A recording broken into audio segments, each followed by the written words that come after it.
Center. The President has since read the reports of the Presidential Anti-Corruption Commission and the Armed Forces of the Philippines Chief of Staff, General Carlito Galvez. Based on the report, several high-ranking officials and employees of V. Luna Medical Center, Health Service Command of the Armed Forces of the Philippines undertook anomalous purchases of equipment and engaged in fraudulent transactions, including ghost purchasing, splitting of contract to circumvent mandatory bidding processes, and conceiving fictitious suppliers.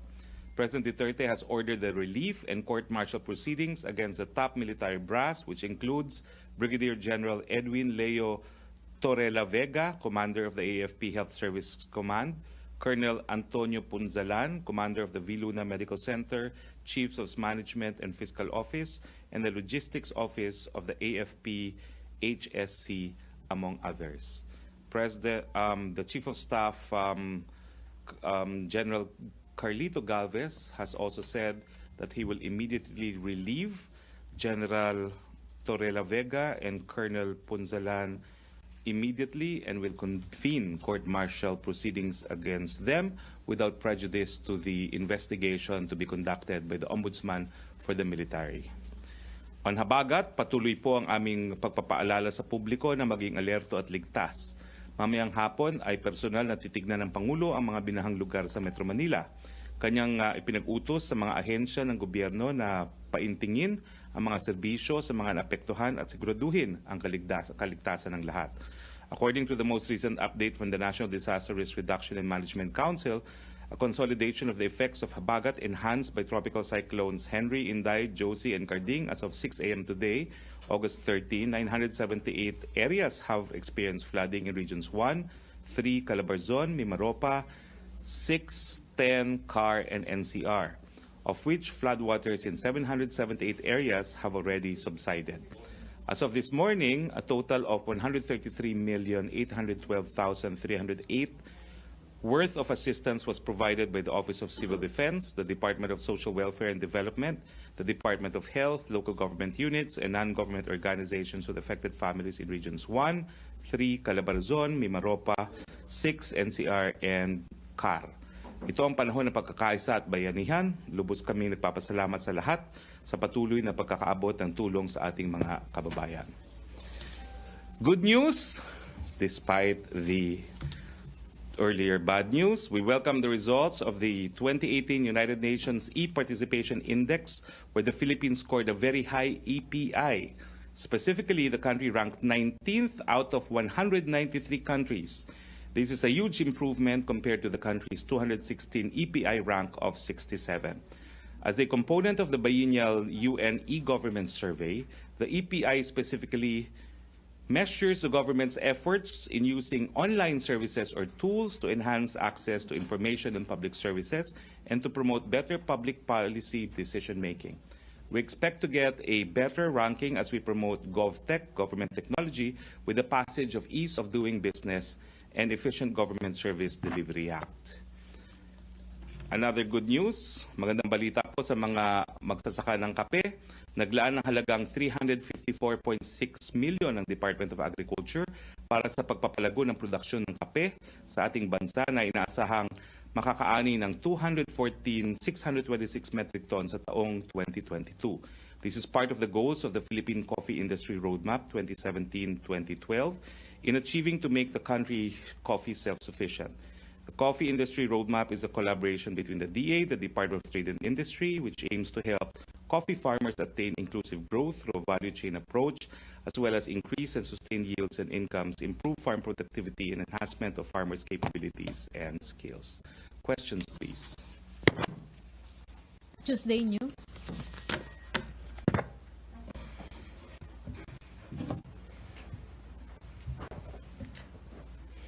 Hi, sir. Sir, kailan po magiging effective itong pagsibak doon sa high-ranking officials ng AFP at sino ang kanilang magiging kapalit? Sa pag-uusap ko po kanina lang kay Chief of Staff, no, meron na raw siyang memorandum, no, na rini-relieve itong mga officers ng militar behind this anomaly sa V. Luna, and that should be effective upon receipt of the officers, no. Wala pa pong names na kapalit. Now, tomorrow, they will be releasing a larger report. The report that they have now only involves ghost transactions, no? Ghost deliveries involving 1.491,570,000, no? Meaning 1,491,570,000 pesos worth of ghost deliveries. But there are a series of transactions involving almost hundreds of millions of pesos, no? So they will be releasing subsequent reports in due course. Follow-up, Joseph Morong. Sir, how did they discover the anomalous acts? I don't know if I'm at liberty, but they had the whistleblower. And of course, the whistleblower went to the proper channels that did the investigation. The President ordered the Presidential Anti-Graft Commission to investigate, and he also ordered the Chief of Staff to look into the matter. The investigation period started when and ended when? I have no dates, but the reports came in last Monday, which explains why the President was very aggravated in talking about corruption in the last cabinet meeting, because there was the issue of both Nayong Pilipino and Viluna, which information which he had just received concerning fraudulent activities in both agencies. So, sir, this practice has been going on for several years, I suppose? It did not just start during the administration of President Duterte. It apparently has been ongoing for a very long period of time. Okay, so how did the President personally feel? He said that He's ballistic, because only recently he ordered that the sum of 50 million a month be released, no, to Viluna, to make sure that Viluna will have sufficient funds to cover all medical requirements of members of the Armed Forces of the Philippines. And of course, only to find out that bulk of the funds, or much of the funds, may be going to pockets of corrupt officials of the armed forces. So remember when he started with the administration, he went there and then checked for himself the facilities. What kind of ghost deliveries did not push? They also include medical equipment. And medicine? Explaining, hence, the President's frustrations and anger. Okay, thank you. He was personally aggravated when the information on corruption was confirmed, no, in Viluna. Personally aggravated and angered. Thank you, sir. Follow-up question, Pia Gutierrez. Sir, you mentioned President Duterte also ordered the relief of the members of the logistics office of the AFP-HSC. Ilan po kaya ang nandun? The total number of individuals, according to the Chief of Staff, who will be relieved is around 20. Is But it I the only have 2 names so far, no? But there will be around 20. Is it the entire office yun, sir? 20? I suppose the entire office that has to do with procurement will be relieved. And also, sir, yung larger report, could it include other cases then, sir? Yes, it definitely involves other cases. That's what angers the President. This is not an isolated transaction. It involves quite a number of anomalous transactions. Investigation has been concluded, sir. Yes, that's why there's already a report. Thank you, sir. Follow-up, Cristina Vendano. So, sir, it may balloon to more than 1.4 million, if ever. Oh, definitely. So Definitely. So the 1.4 million is just an initial. Yes, that's just one case. Of We're talking of, according to the Chief of Staff, and I had a conversation with him, hundreds of millions of pesos. So yung 1.4 is a current purchase, sir? It's one transaction alone. So they conspired because if there are 20 Apparently, it's a conspiracy. involving all procurement. It was institutional corruption in Viluna. So if ever, sir, the office will need to be, yung replacements are needed because baka ma-stop yung operations. Correct. I think there will be widespread and many replacements to be appointed, no? Because according to the Chief of Staff, there will be no less than 20 individuals who will be relieved and subject to court-martial procedure. Ina Andolong. Sir, you mentioned kanina yung parang nagkaroon sila ng mga false suppliers. Can you tell us more about how they do this? Maybe tomorrow. I have the documents, but they're this take. We'll go through them and we'll make a summary. Okay. Tomorrow we can give you more details. Okay. Sir, at the start of his term pa lang kasi si President Duterte was very keen on putting in Modernizing the V. AFP Luna V. Luna, specifically. yes. Does this mean na yung mga pinangako niyang equipment nakarating ba or affected ba yung mga yun dahil dito sa corruption na to? Well, I think because of the pervasive fraud in the procurement process, siguro nakarating, but there was definitely overpricing and other kinds of fraud committed. Follow-up, Pia? Sir, clarify ko lang yung amount ng ghost deliveries. It's 1.4 million and not billion as Yes, earlier. 1.491 million, yes. But several transactions amounting to hundreds of millions of pesos. So yung 1.4 million, isang transaction lang yun, sir? Yes, isang transaction lang yun. Okay. Follow-up? Other issue? RJ? Sir, business groups yesterday issued a joint statement supporting the economic managers of President Duterte, warning against the shift to federalism. How does the palace take this? Well, this is the kind of discussion that we welcome as far as charter change is concerned.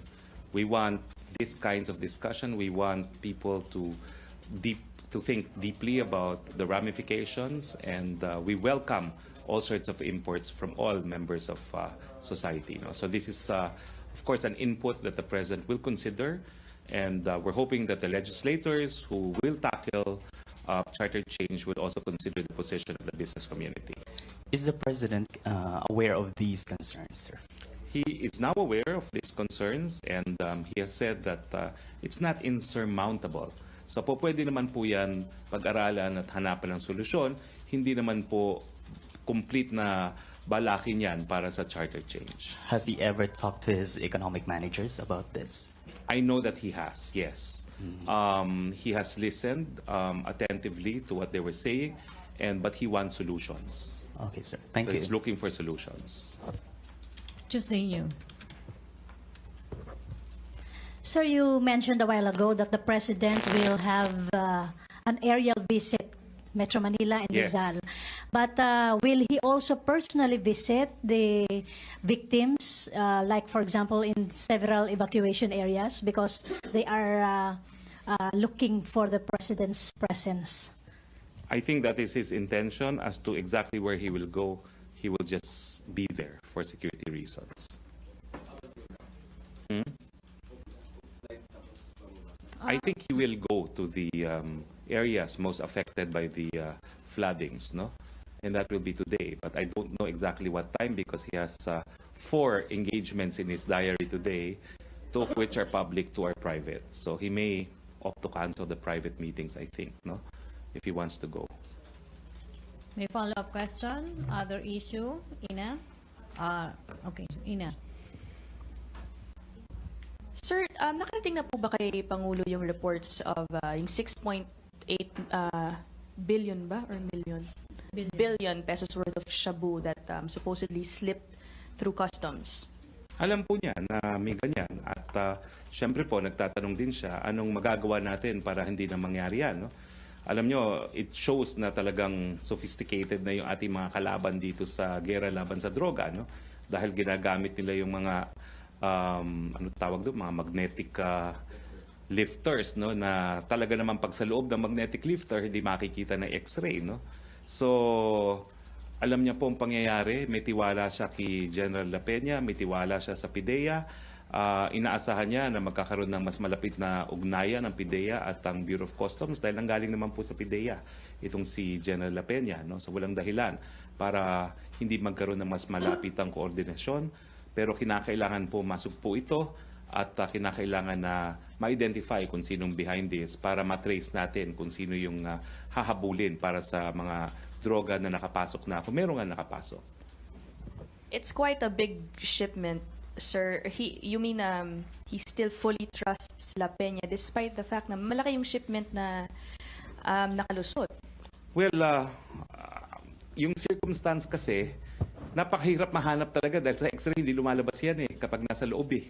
Yan ang problema dyan. No? So talagang bago na naman itong modus operandi no? ng mga bagong modus to ng ating mga kalaban. At ang alam ko, no, buong paniniwala pa rin at tiwala ni Presidente kay General La Peña at ang nais niyang mangyari is paano masusugpo ito ng matigil na itong practice na ito. At hahabulin pa rin natin yung kung ano man yung nakapasok, kung totoong meron na nakapasok. May follow-up? Joseph.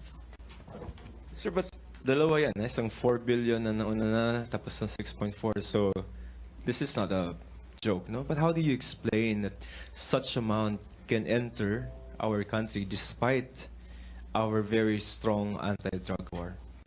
Well, obviously po, ito yung mga bagong strategiya. No? Sino ba naman mag-iisip na ipapasok yan sa isang equipment na pag nasa loob hindi nga madidetect. No?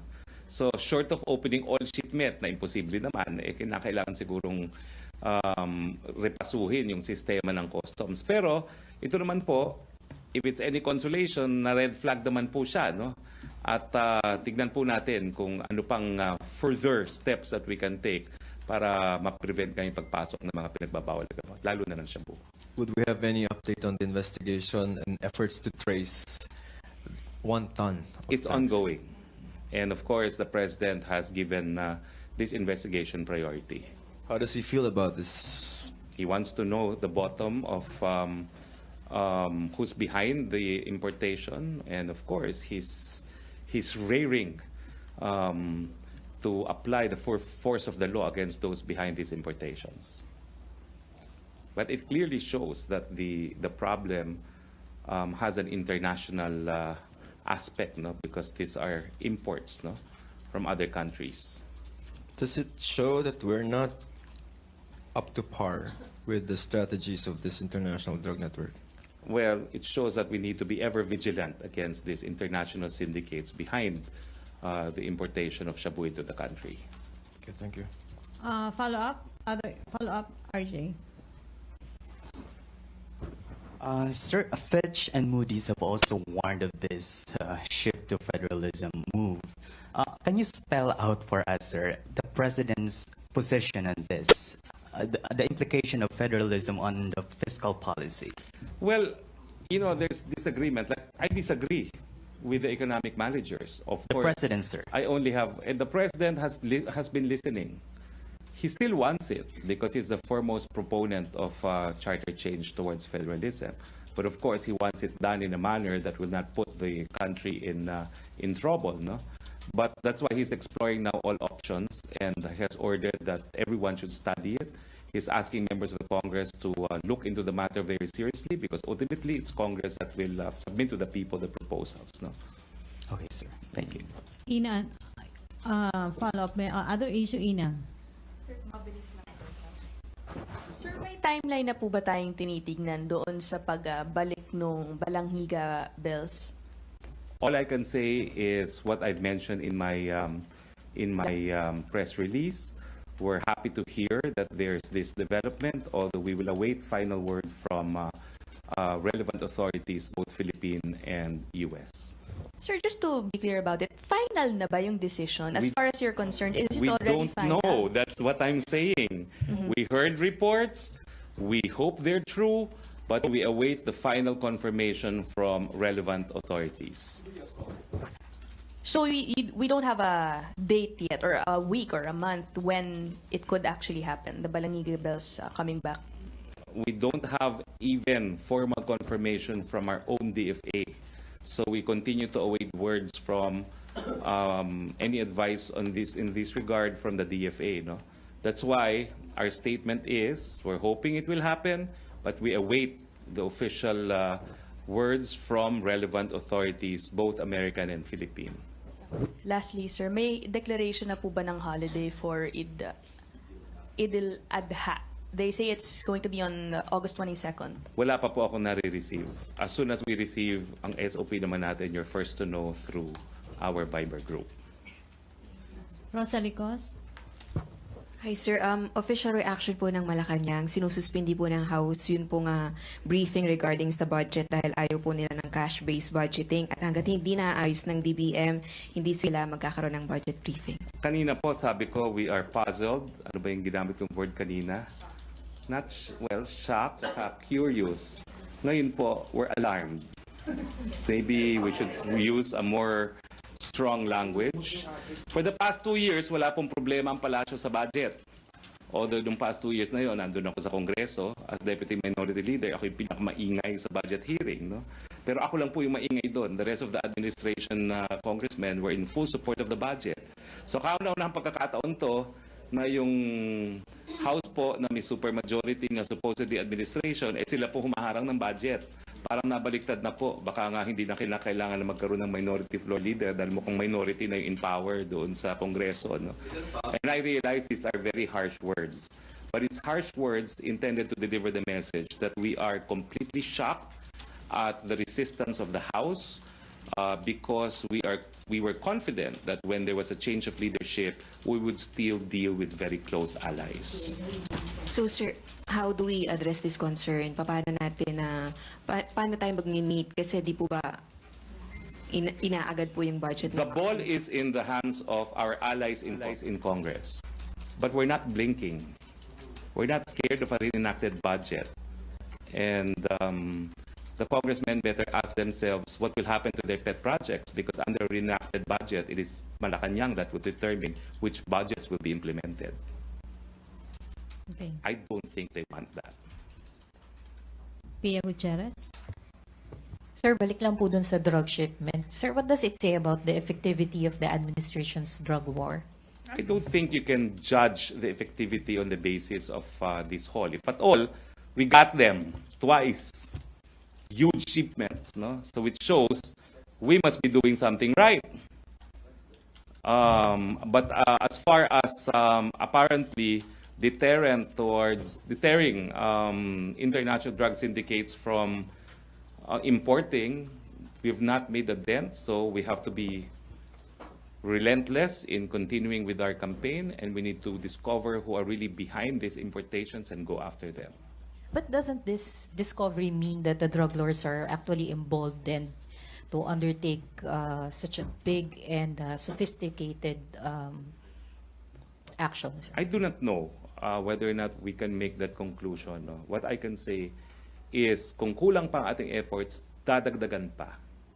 Hanapin natin kung sino talaga yung nag-i-import na yan and we will deal with them accordingly. Nagalit po ba si Presidente nung nalaman niya ito? Well, syempre, ang iniisip niya, kailangan mahuli na talaga kung sino itong mga nagpapadala ng mga droga nito, kung kailangan magkaroon ng kaugnayan with different sovereign states to apprehend them, so be it. Sir, what's our basis to measure the effectivity of the drug war?